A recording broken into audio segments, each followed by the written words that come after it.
குதிரை ஒன்று அரசனான கதை ஒன்று நான் உங்களுக்கு இன்னைக்கு சொல்ல போகிறேன். கட்டிய கூட்டில் இருந்து ஓடிய குதிரைகள்லாம் பல பக்கங்களாக மாறி மாறி ஓட தொடங்கிருச்சான். ஒரு ஆண் குதிரை மட்டும் தனிச்சு நின்றுச்சான். அப்போ அந்த ஆண் குதிரை அங்கே நடந்ததை சொல்கிறதுக்கு நமக்கு ஒரு நண்பன் இல்லையே அப்படின்னு தவிச்சு போனிச்சான்.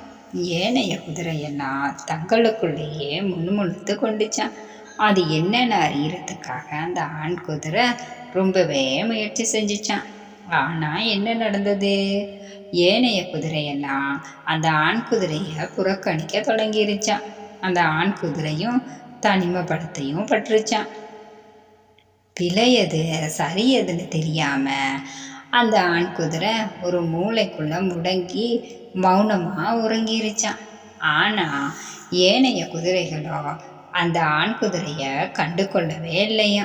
தங்களுக்குள்ளேயே சம்பாசனைகளையும் வளர்த்து கொண்டுச்சான். தங்களின் வழியிலேயே நடக்க தொடங்கிய அந்த ஆண் குதிரை இது மேலும் அந்த ஆண் குதிரைக்கு மன வலிமையை கொடுத்துச்சான். ஒன்றாக இருந்த ஒரே குற்றத்துக்காக அந்த ஆண் குதிரை வாயும் அடைக்கப்பட்டுருச்சான். காரணங்களை கேட்டறிய முடியாம தட்டு தருமாறிய அந்த ஆண் குதிரை இதனை உணர்ந்த ஒரு பெண் குதிரை தன்னுடைய ஆறுதலை அந்த ஆண் குதிரைக்கு சொல்ல துணிந்து கொண்டதான். வயதான அந்த பெண் குதிரை கொடுத்த ஆதரவுல ஓரளவு நிம்மதி பெருமூச்சு விட்டு கொண்டுச்சான். ஏனைய பெண் குதிரைகளும் ஆண் குதிரைகளும் அந்த குதிரையோட நிலைய கண்டு கொள்ளவே இல்லையா. தங்களோட பங்குக்கு இந்த ஆண் குதிரையை பற்றி ஏனைய குதிரைகளோட ரகசியமா இன்னும் முணுமுணுக்க தொடங்கிருச்சான். மேலும் மேலும் அந்த ஆண் குதிரைக்கு மன உளைச்சலை கொடுத்து சந்தோஷம் காணும் ஏனைய குதிரைகளை விட்டு விலகி ஓரமா தனிச்சு நின்றுச்சான். அப்போ அந்த வயதான பெண் குதிரை சோகத்துல இருந்த ஆண் குதிரைக்கு தனது அனுபவத்தை சொன்னிச்சான். அதுக்கு என்னதான் சொன்னிச்சுன்னு பார்ப்போம். நாங்கள் இருக்கிற தரப்பகுதி தட்டையாகத்தான் இருக்கு. ஆனால் உலகம் என்பது உருண்டை. இன்றைய உலகத்தில் நாங்கள் பணம் பொருள் எவ்வளவு சம்பாதிக்கிறோமோ அவ்வளவு மற்றவர்கள் எங்களை மதிப்பாங்க.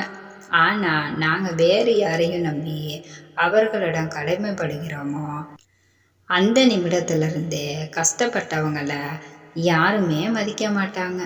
இதுதான் உனக்கு நடந்து கொண்டு இருக்கு என்பதை புரிந்து கொள்ளணும். நாங்கள் இருக்கும் தரப்பகுதி தட்டையாக இருக்கு.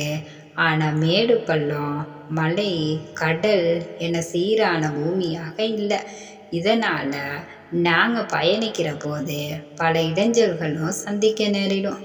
உலகம் என்பது உருண்டையாக தன்னையே சுற்றி சூரியனையும் சுற்றி எங்களை வழிநடத்தி கொண்டிருக்கு. ஆனால் அதனால தான் பூமிக்கு அவ்வளவு சிறப்பு இருக்கு. அதனால தான் சூரியனையும் பூமியையும் எல்லாரும் வணங்குறாங்க. பூமிக்காக பூமி நிலையாக இருக்க வேணும் என்பதற்காக பல அறிவியல் கண்டுபிடிப்புகளையும் கண்டுபிடிச்சாங்க. பல ஆராய்ச்சிகளையும் செய்து கொண்டு தான் இருக்கிறாங்க. அதே போல தான் பணம் பொருள் சம்பாதிக்கிறோமோ அவ்வளவு மதிப்பு இருக்கும். நாங்கள் எவ்வளவு கடமைப்படுகிறோமோ அவ்வளவுக்கு எங்களை மதிக்க மாட்டாங்க. எங்களுக்கு நடக்கும் அநீதிகளை நாங்கள் தட்டி கேட்க முடியாத சூழலும் உருவாகுது. இதுதான் உனக்கு நடந்துக்கிட்டு இருக்கு என்பதை புரிந்து கொண்ட அந்த ஆண் குதிரை உன் வாழ்க்கையில் நடந்ததை ஒரு பாடமாக எடுத்துக்கிட்டு புதிய பாதையை நோக்கி போராட வேண்டும்னு அந்த பெண் குதிரை புத்தி சொன்னிச்சான். அதை மிகவும் கவனமாக கேட்ட அந்த ஆண் குதிரை சற்று நேரம் ஆழ்ந்து யோசிச்சான். அதுக்கப்புறம் தனது மனதை கல்லாக்கி கொண்ட அந்த ஆண் குதிரை புதிய பாதையை நோக்கி பயணிக்க தொடங்கிருச்சான். தனிமையில் புறப்பட்ட தன் வாழ்க்கைக்கான பாதைகளையும் தேட தொடங்கிச்சான். தன் உடல்களை வலிமையாக்கி கொண்டு தன் உழைப்பிலேயே முழு கவனத்தையும் செலுத்தினுச்சான். ஒரு சாம்ராஜ்யத்தை அமைக்கிறதுக்கான பாதையையும் உருவாக்க தொடங்கினுச்சான். சிறிது காலங்களுக்கு அப்புறம் கடுமையாக உழைச்ச அந்த ஆண் குதிரை தனக்குன்னு ஒரு குடும்பத்தையும் உருவாக்கி கொண்டுச்சான். யாருமே எதிர்பாராத வகையில் தான் பெற்ற கடன்களை எல்லாம் திருப்பி செலுத்திட்டு தன் குடும்பத்தோட வசதியாகவும் நிம்மதியாகவும் சந்தோஷத்தோடையும் தனிப்பெரும் ராஜ்யத்தை அமைச்சிக்கிச்சான். புதிய புதிய சிறந்த நட்புகளோட வாழ்ந்து வந்துச்சான். அதை பார்த்து புறக்கணித்த குதிரையெல்லாம் தாங்க விட்ட தவற உணர்ந்து அந்த ஆண் குதிரைய அரவணைக்க எவ்வளவோ முயற்சி செஞ்சிச்சான். ஆனா முடியாம போயிருச்சான். ஆனா அவர்களோ மிக வறுமையிலும் வாடிக்கொண்டிருந்தாங்களாம். இதனை பார்த்த அந்த ஆண் குதிரை மனமிறங்கி உதவியும் செய்து வாழ வழியும் செய்து கொடுத்துச்சான்.